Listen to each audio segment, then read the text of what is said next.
The world once again finds itself on the brink of a global trade war provoked by the US president. However, this brink has already been stretched over several weeks. It might take just as long before any real action is taken. After all, the 25% tariffs on the automotive industry, semiconductors, and pharmaceuticals announced by Donald Trump yesterday are only expected to come into effect in early April. At the same time, the US president seems determined to ease geopolitical tensions rather quickly. So, storm clouds are gathering not only over the Eurozone economy, but also over European policymakers. Not so long ago, everything seems almost cloudless. Initially, Trump's administration was supposed to examine unfair trade practices by other countries toward the US to lay the groundwork for mutual tariffs. But Trump's statements yesterday proved that agreements and negotiations with him can be overturned at any moment at his own whim. When it comes to monetary policy, Federal Reserve policymakers still reaffirm their cautious approach to further interest rate cuts. Meanwhile, the outlook from the European Central Bank is quite the opposite. The Eurozone is expected to see rate cuts at each of the next three meetings, bringing the current rate of 2.9% down to at least 2.15.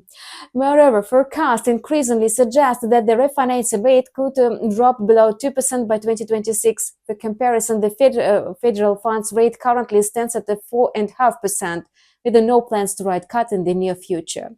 Amid all the above-mentioned factors, the US dollar index strengthened against most of its trading counterparts, trading higher on a Wednesday within the range of 106.80 to 107.20. However, the greenback's gains remained moderate as market skepticism over the actual feasibility of Trump tariff threats continues to grow. As for the euro, recent political and economic developments threaten it with the worst possible scenario, while strong economic conditions are fueling consumer and factory inflation in the United States. Germany's economy risks being burned under a 25% US tariff on car imports. Such prospects could drag the entire Eurozone down. No wonder the euro showed no reaction to the optimistic comment from the ECB board member ISABEL SCHNABEL, who hinted at a possible pause in the rate cuts in the near future. The euro-dollar pair was forced to resume its downtrend sooner than expected. Of course, markets may calm down again and regain confidence that negotiations will come first, with the tariffs only following later. If that happens, the euro may reverse upwards, but even in that case, resistance at 1.0440 will remain at the red zone for bulls. For now, however, a broad downturn has dominated for the second day in a row, pulling the instrument further away from its 3-week high at 1.0514. This downward movement is likely to continue until the release of the Fed Reserve's minutes of the January policy meeting.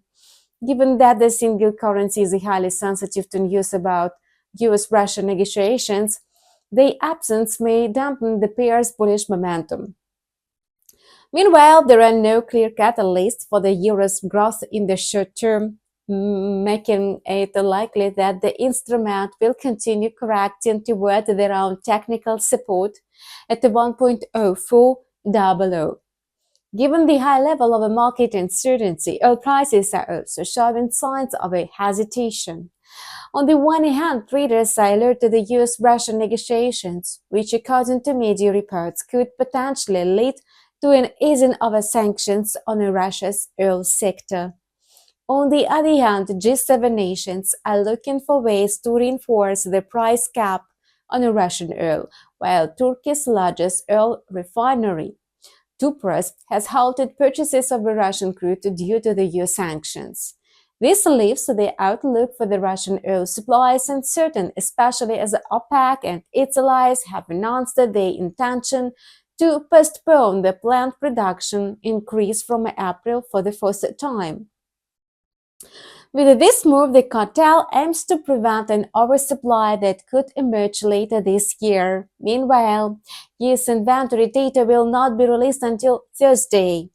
As a result, benchmark crude is trading with a slight gains today. In particular, Brent oil is consolidating in anticipation of a news within the range of $75.70 to $76.60 per barrel.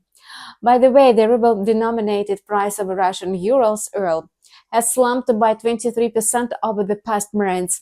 This decline was driven not only by the overall fall in the global oil prices, but also by the strengthening of the Russian ruble. Such a rapid correction in the ruble is beginning to pose risks for Russia's budget revenue. As a result, the Ministry of Finance may need to seek additional funding sources.